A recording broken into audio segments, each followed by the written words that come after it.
Hey, good evening, everyone. This past Saturday, I had the distinct pleasure of being invited by the Art Services Initiative of Western New York to be a part of their Creative Professionals Exchange. And I had a neat little presentation where I talked about animation and how I've used it to help veterans and their families process trauma, and how I plan to utilize my nonprofit foundation to give veterans pathways into the animation industry and to help them with training and job opportunities and networking. And today they reached out and gave me a copy of that presentation, and I'd like to share it with you. So here we go. Enjoy. Everyone. Welcome to this session. For those of you who don't know me, I am Holly Grant. I am the Grants and Programming Director for Arts Services. We are very excited that you are joining us for our Saturday sessions of the Creative Professionals Exchange. I'm very excited to introduce this next session. Retired Navy Chief Petty Officer Michael Falk is with us today to share his story of how he used animation and the arts and animation to begin his healing process, suffering through PTSD, as well as his work with Drawn from Valor and Rock or Something Animation. And he continues to share his work with veterans, children, and families to help them process their own trauma, as well as create pathways for them in the arts industry. Outstanding. First of all, thank you, Holly, for giving me the opportunity to do this today and to be able to talk with some of the people out there in the creative world. As Holly said, my name is Michael Falk. I'm a retired Navy Chief Petty Officer and an Iraq War veteran who now makes his living as an artist. I am a cartoonist and an animator with a history working at Mad Magazine. I was actually the assistant art director for Mad Magazine for a while.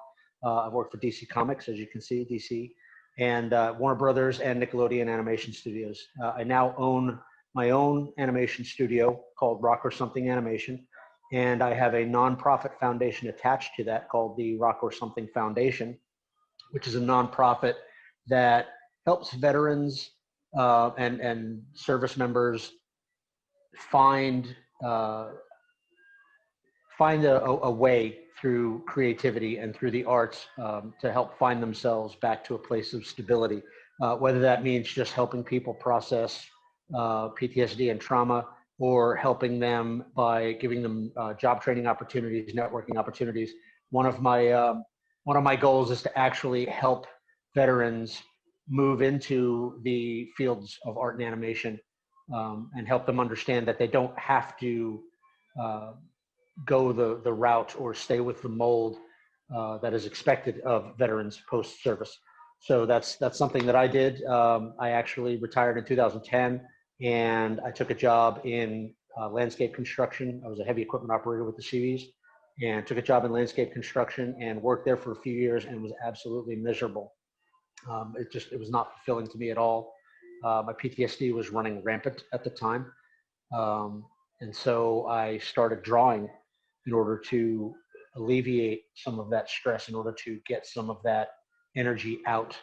And that led to me going back to school, getting a degree in animation, and then moving out to LA and working in the animation industry. So that is my goal, is to help other people do that more easily. So let's see a little bit about what I have done and what I'm doing now. As I said, I started working for DC Comics back in 2005, and I was just a digital production artist at the time. And when they found out that I knew how to animate, I started moving up the ladder, and I started animating for Mad Magazine and for Warner Brothers Consumer Products. And then I moved into a role as the assistant art director for Mad Magazine. After that, I went up to Seattle and I taught at the University, is it UW? University of Washington. They call it UW. If you don't call it UW, they know you're not from there. But University of Washington, they call it UW. I've been teaching a high school level college summer program in animation, to help kids get engaged in the animation industry.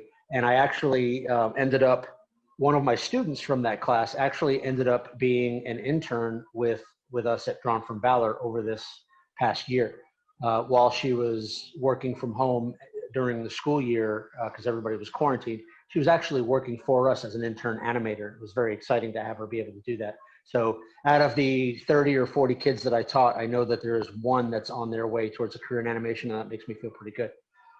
So as I mentioned, after UW, I moved to Drawn from Valor. I was actually in between. I was a 3D artist for Amazon for a while, doing some 3D modeling and 3D animation. But then I took my role as the creative director at Drawn from Valor, which is a nonprofit animation studio that helps children and their families process PTSD and trauma, and then other certain difficult to understand medical conditions.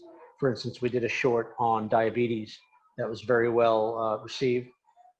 We are actually working on a short right now aimed at men.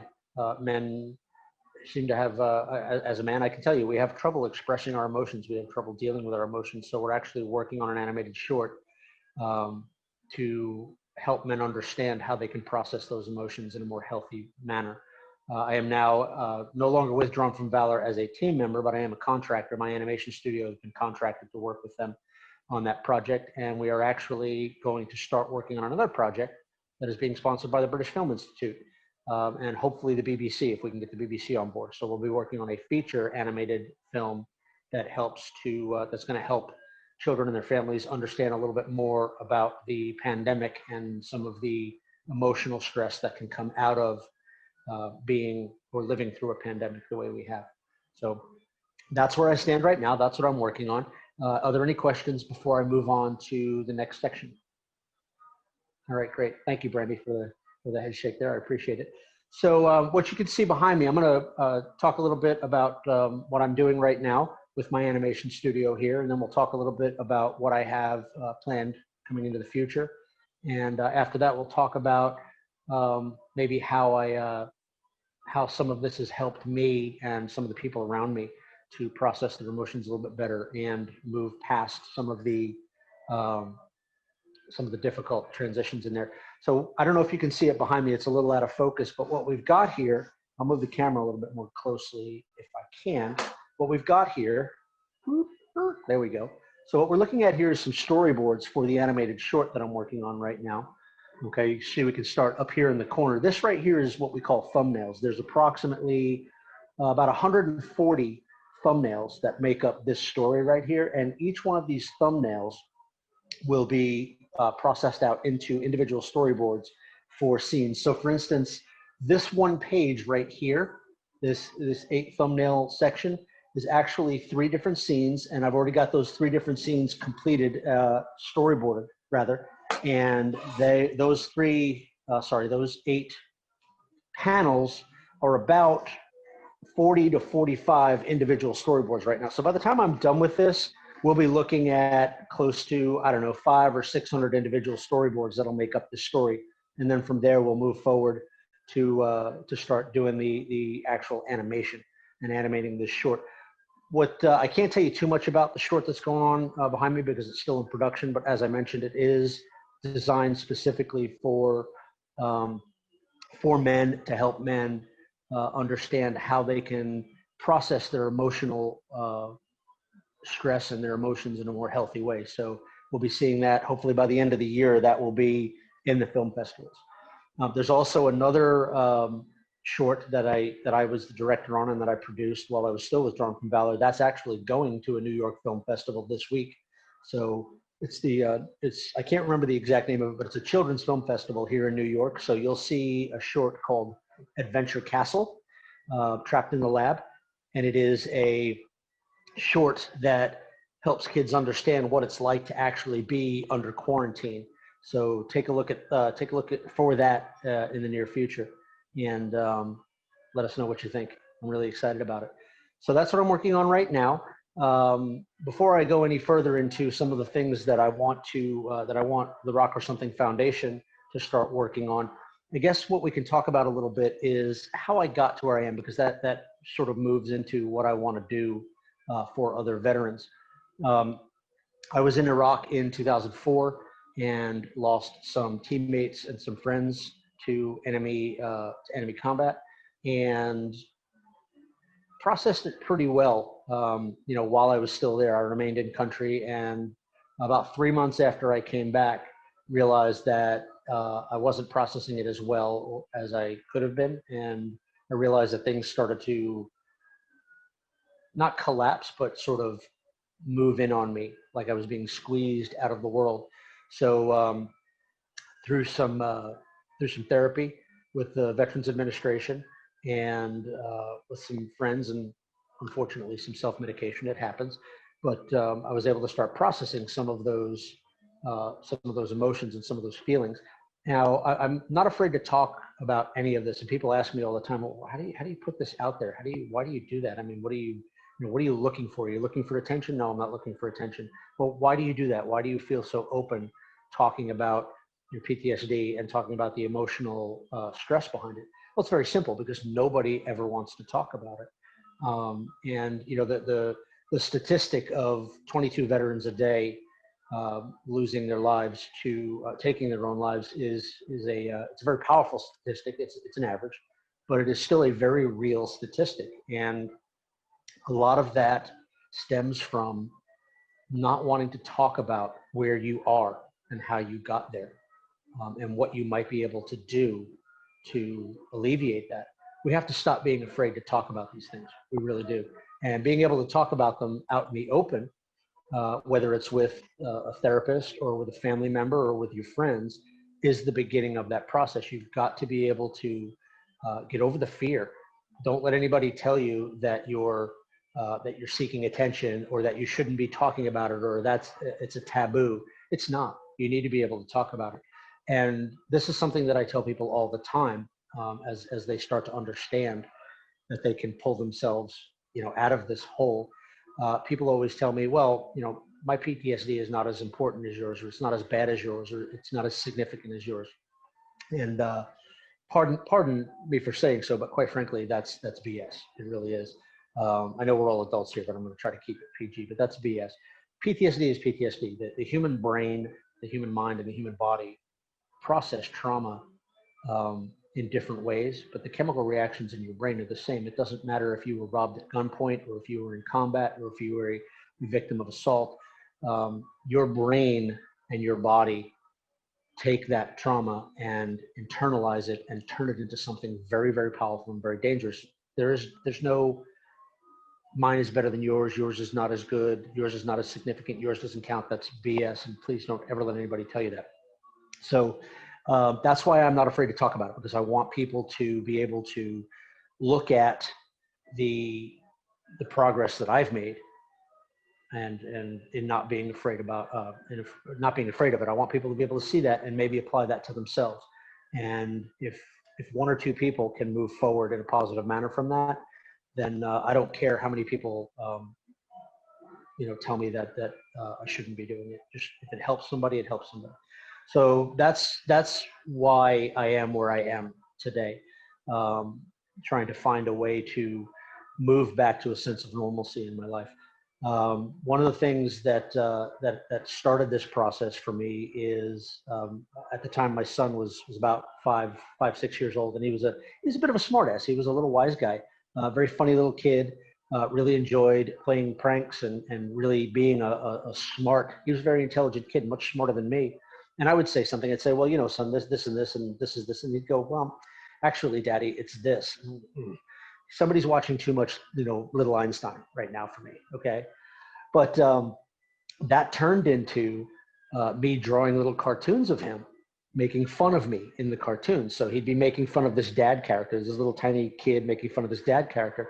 And that evolved into a daily webcomic that I ran for 3 years. I actually would do these webcomics. The art was rudimentary, and I didn't have to write much because everything came out of his head. It was like, bah, bah, bah, bah. Oh, I'm going to write that down. And I started doing this cartoon. And then I was sitting on the couch one day, and I saw an advertisement for an animation school. And I said, you know what? I bet you I could tell these stories even better if I learned how to animate. And before you know it, I was sitting in the VA office, looking at my VA educational benefits and going back to college to get a BFA in animation. And that's what led to all of this. That interaction with my son and trying to laugh with him on a daily basis. As soon as I started making these cartoons and laughing at them and laughing at myself, I started to feel a little better. And it really started making an impact. So once I got that little bit of a good feeling from that, once I got that little bit of a positive interaction, that positive impact, it was almost addictive. I wanted more. I wanted to feel better all the time. So I have been working towards that ever since, just trying to find ways to keep that positive, that energy going for as long as I can. So while I was in art school, my third year in art school, one of my professors suggested that I apply for an internship that Nickelodeon had going at the time. And I was like, okay, whatever. So I applied for it and I ended up getting that internship with Nickelodeon. That really pushed that positive energy even further, because here I was now, working with people that built my childhood, and it started to snowball from there. I started meeting people and getting to know people, and by the time I graduated art school, I was back out in Hollywood, making those connections again and actually working in the industry, and it just started re-energizing me. It was that little ball of energy that started drawing cartoons with my son, and then starting to animate that and learning more and more and more, and all of a sudden here I am, most days in a very, very positive field of energy, moving forward with my artwork. So I can absolutely say, beyond a shadow of a doubt, that creativity and artwork really do help with the therapeutic process. Everybody's trauma is different. I understand that, and everybody's going to express their creativity a little bit differently. But if you suffer from some sort of trauma, PTSD, even anxiety, even if it's just a little bit of anxiety or anything of that nature, try to find a creative outlet for it. It might be painting, it might be sculpture, it might be casting, it might be just charcoal drawing, it could be anything. It might be photography. Anything that helps you find that center of balance again that you can focus on. Okay, it does work. I know it works. And if you know anybody that is suffering in that way, make the recommendation, suggest to them. All right, let them know that yes, it does work. That they just have to find their outlet. That's all. So before I move on, are there any questions? Anything I can answer? Randy, yes. For you, Michael. So, excuse the echo. I'm actually inside my gallery right now, so I apologize for the echo that's going on. That's okay. But one of the things you talked about, the go ahead that you decided one day to do it.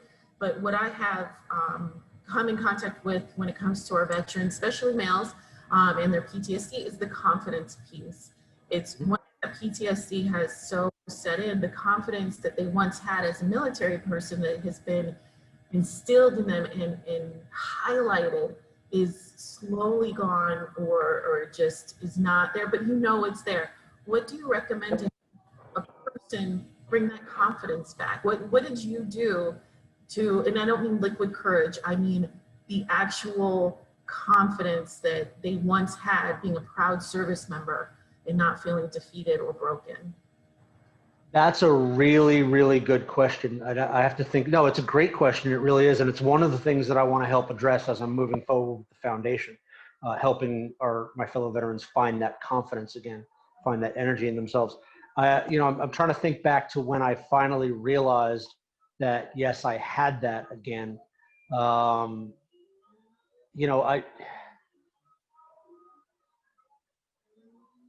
would have to say that it wasn't that easy, and I get it. I understand how a lot of us lose that confidence.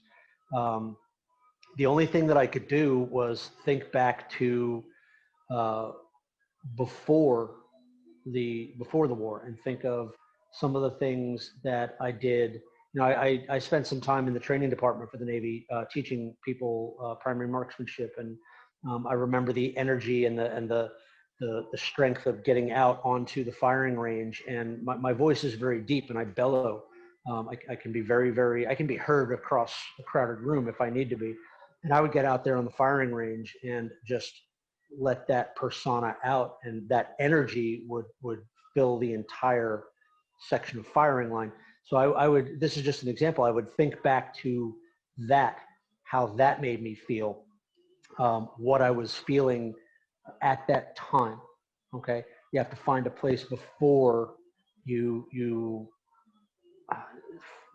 before you fall is not the right phrase. I would say before you experienced what helped you to lose that confidence in the first place, you moved back to a point in time where you felt energetic and positive and good about yourself, and you try to remember what it was that that helped you feel that way. And honestly, for me, now that I'm thinking about it, while I was still in art school, one of the things that I did was, on a whim, I took a job as a painting instructor at one of those paint and sip places, you know, and I was teaching people how to paint. And my first night, I was really nervous, and I was like, I didn't have the confidence. Now I've always been a confident person, you know, throughout my entire military career. And all of a sudden, I like looked around and I'm like, oh my God, I don't have this anymore. Where did it go? And I thought back to my voice in the classroom and on the firing line, and you know, some of that energy that I had at the time. And I said, you know what, I'm going to take that. I'm going to treat this painting class just like the firing line. And I found that voice, and I looked at it as if I was training people to do something that they absolutely had to do. Now, I still made it fun. I joked around. I wasn't a drill instructor in the painting class. Okay. But I did find a piece of that person, and I brought it into that painting class. And once I was able to find that little piece, I applied that to every single painting class that I did. And then I was able to start applying that to everything else in my life. Once I found that piece of that person that existed before and started integrating that piece into who I was now, I started to regain my confidence. So does that answer your question? Okay. That's what it was for me. It may be different for everybody, for anybody that experiences this, but for me, it was finding that piece from before. Just a little piece. That's all it takes. Just take a little piece, bring that piece into who you are now, and then try to just build on that piece. Like Legos, just put more Legos. Like you're building the Lego Death Star. You start with a little tiny piece on the floor, and then you just start building until you have the full Death Star, right? Well, that's a great example. It took me 3 months to build that Death Star. So, and that's a lot of confidence. So you're right. It's not overnight. Wait, are you talking about building the real Death Star, the Lego Death Star? My son and I did that in 3 days. Yeah, we built that in 3 days. It was a lot of fun. But yes, you're absolutely right. It can take time. It really can. Even finding that piece of myself and being able to integrate that, it still took me a few months to start to build upon that little nugget, that little pearl there, and start to build it up. So yeah, I think that would be my piece of advice, is to find that something from before. Any other questions, Holly? Okay, wonderful.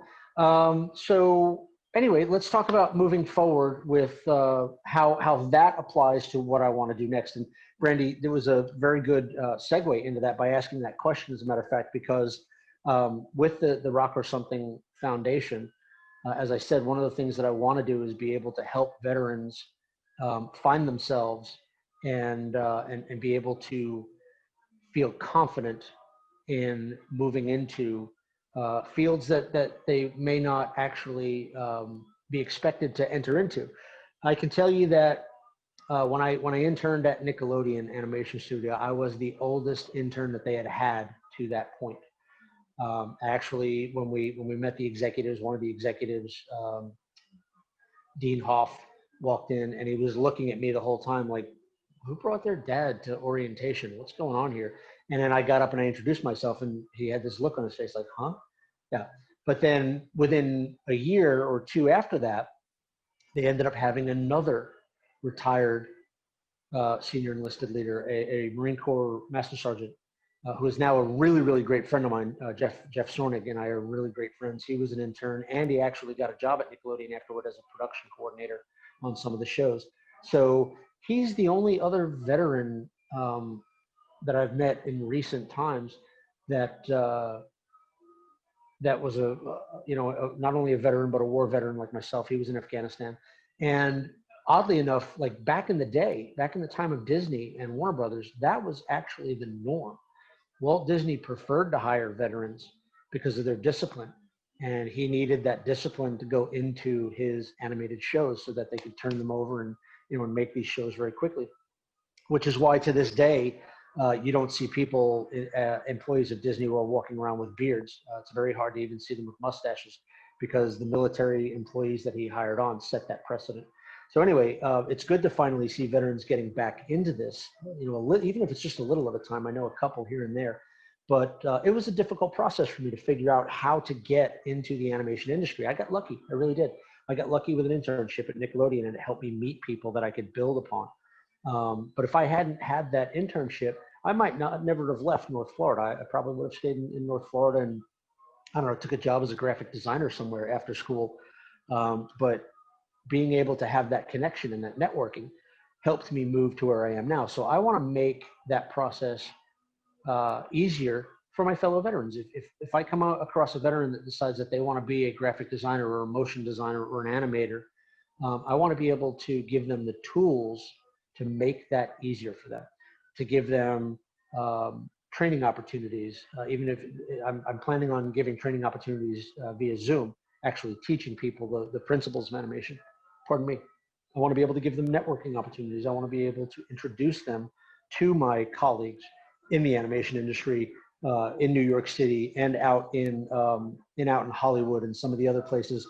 I've got connections in the UK that work at animation studios. I'd love to be able to make those connections with my fellow veterans. It's difficult. There's some ageism in the industry. And it can be very difficult for somebody. You retire from the military at 38, 39, 40 years old. And then if you want to go start a career, you can go become a police officer or a security guard. You can go work construction. You can go work IT. You can go become an executive, at a finance company or whatever, depending on what your job was in the military. But nobody thinks that they can go become a painter or a sculptor or an animator.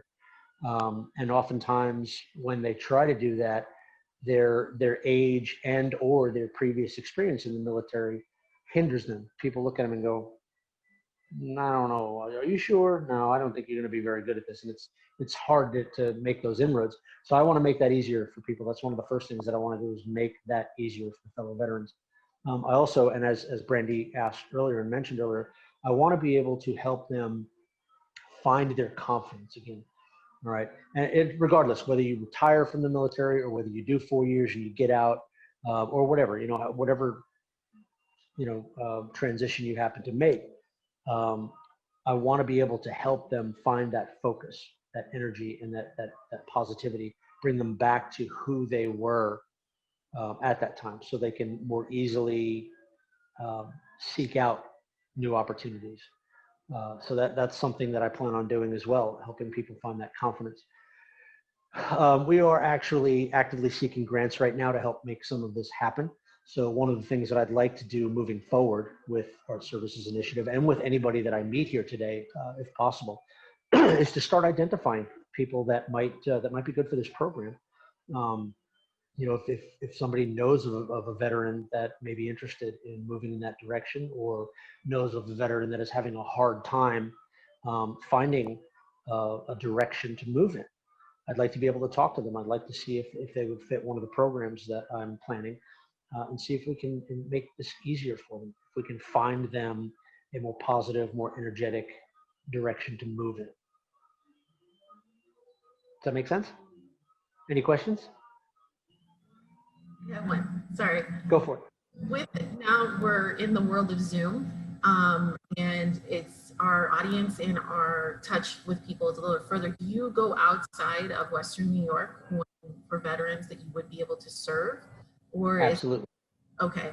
And absolutely. Are you starting to make contacts in other fields that are still in the animation or media field, but let's say there's a veteran that is a writer and does both, is into illustration, but is also into writing, because it's another form of, therapy. Yes. See, this is one of the reasons why I love this type of interaction, Holly. And again, thank you for allowing me to do this. I may have overlooked that, but I have a very good answer for that. I'm actually a member of an organization called Veterans in Media and Entertainment. It used to be Veterans in Film and Television. It used to be VFT.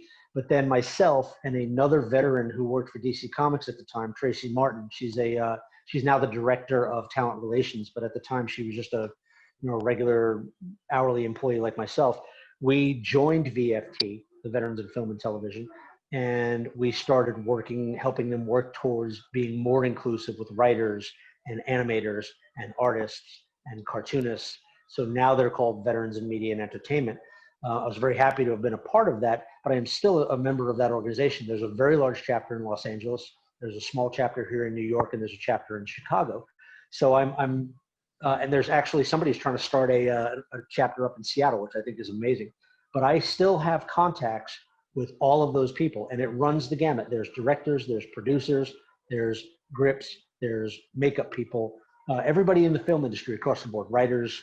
There's veterans who are stand-up comics that are a part of Veterans in Media Entertainment. There are now animators. There's 3D animators, there's 2D animators, there's animation writers, there's animation production people, production assistants, production managers, art directors. So what used to be VFT, this small, tight-knit community of just film and television people, is now this really, really large organization of every one of us that works in the entertainment industry.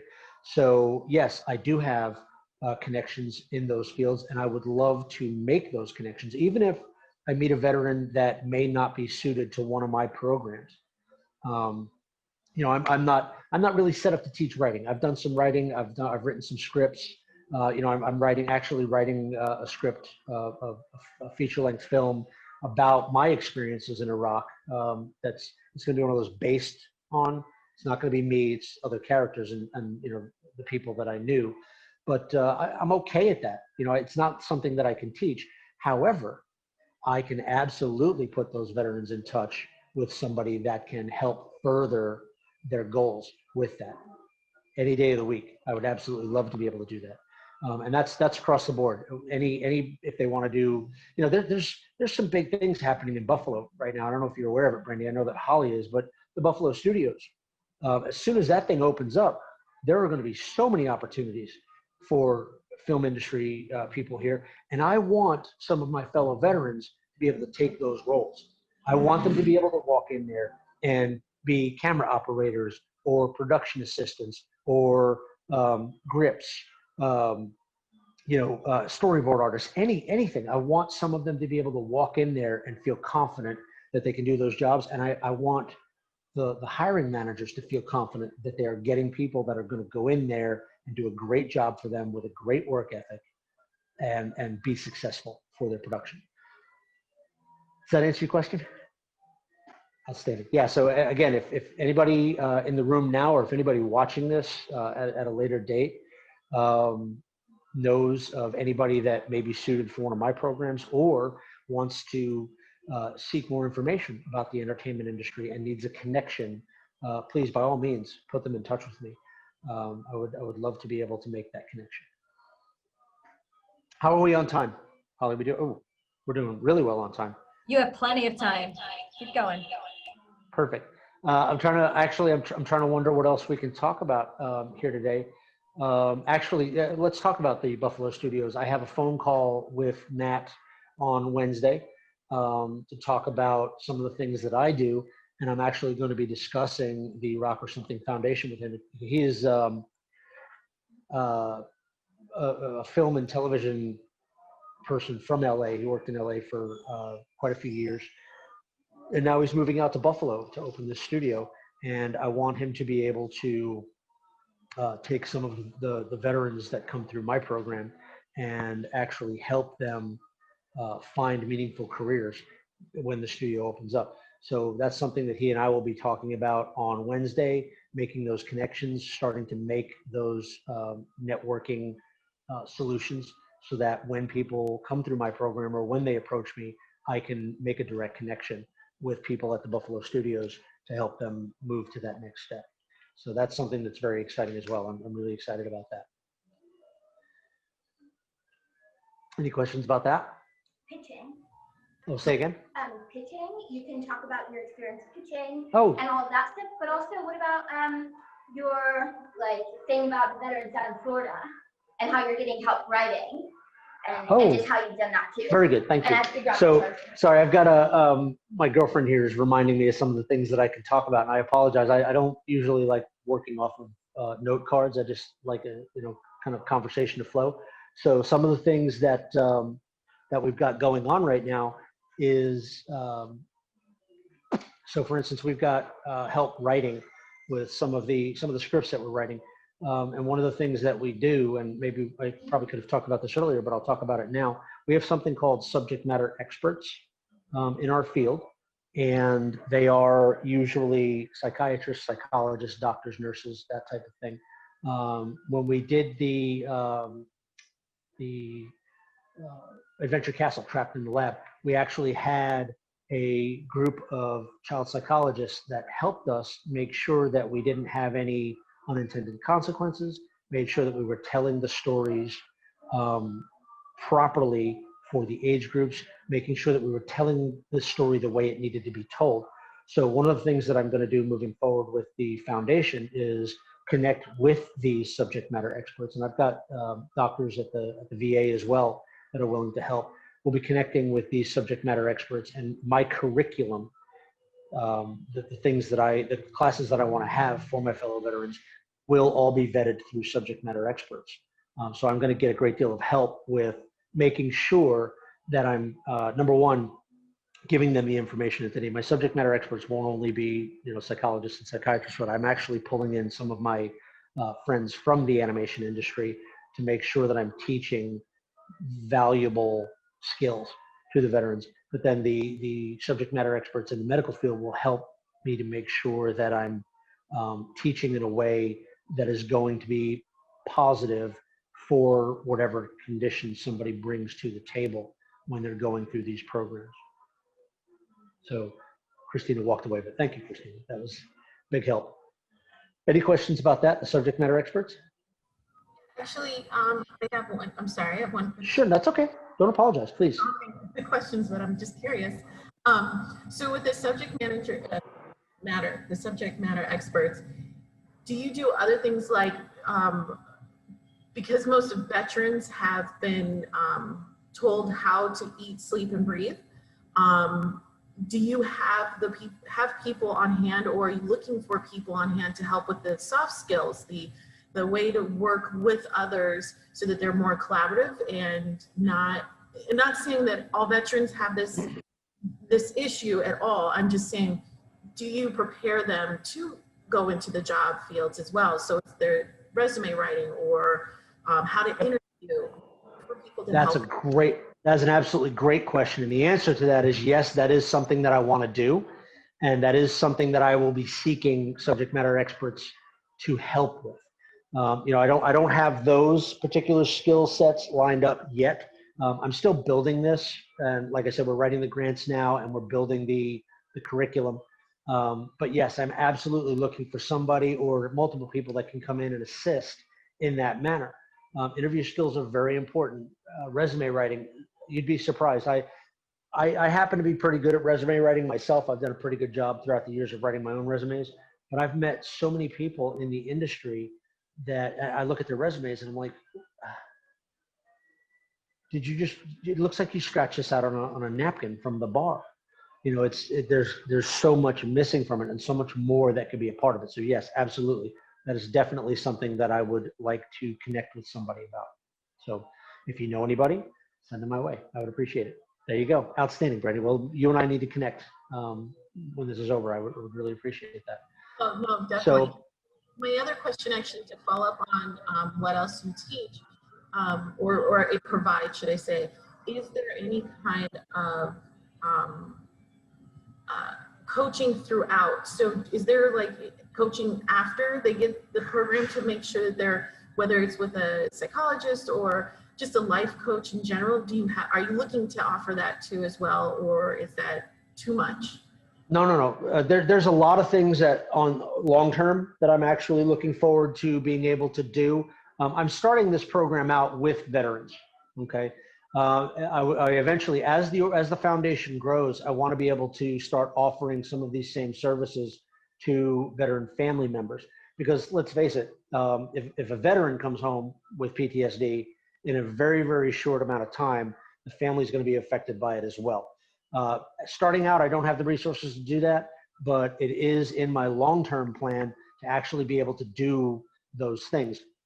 I want to be able to eventually offer art therapy.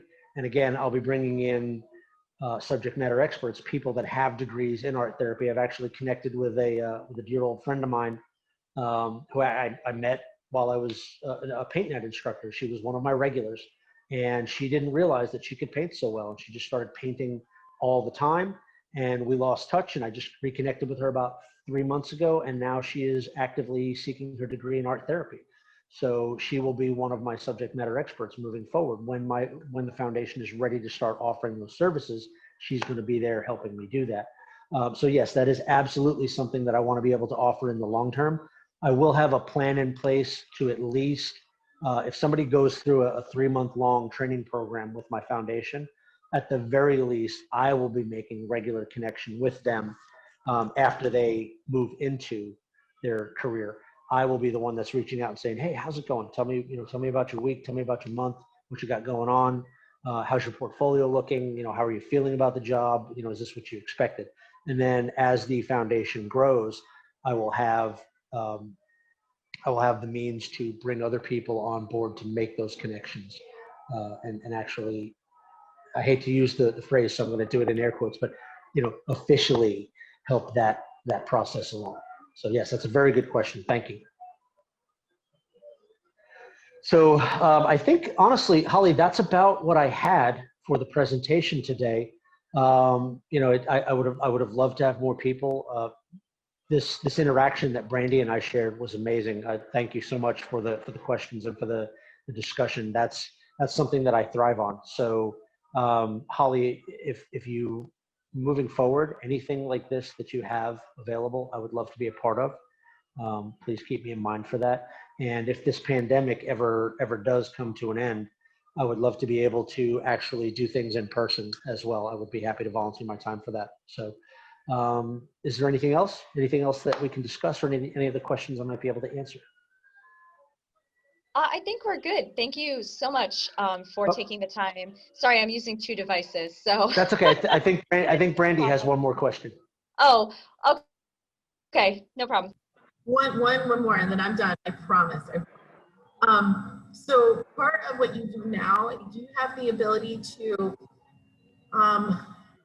discuss with anything, no matter what point they are? Because let's say there's a veteran now that knows that he or she needs to go back to school, and they are in that moment, but they're lost. Okay.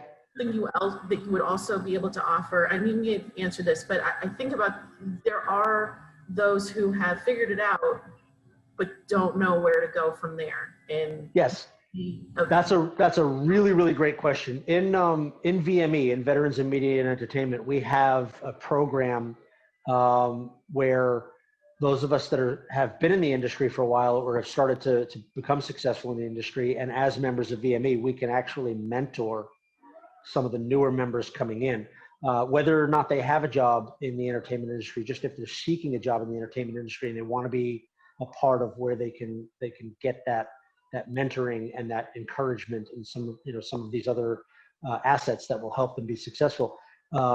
So you can volunteer at a couple of different levels. You can do the coffee mentor where you guys meet like once a month and you just chat. You can do the long-term mentor where you meet like twice a month or 3 times a month. And then there's like your I can't remember what they call it, but it's like you meet once a week and you talk about how their career is going. And I would be more than happy to talk to somebody and help them mentor them or help them find a path. Yes, that is something that I am very interested in doing, especially for my fellow veterans. This is exactly the path that I want to set the foundation on, being able to help these people from the very beginning all the way through as they move forward, finding themselves in these new careers. So yes, please, if you, Brandy, feel free to reach out to me on, I hope this is okay, Holly, but feel free to reach out to me on social media. You can find me on Facebook, Michael Falk, F-A-L-K. You can find me on Instagram as well, Falk This Nonsense, F-A-L-K This Nonsense. That's my brand. Or you can also find my Instagram under Rock or Something Animation as well.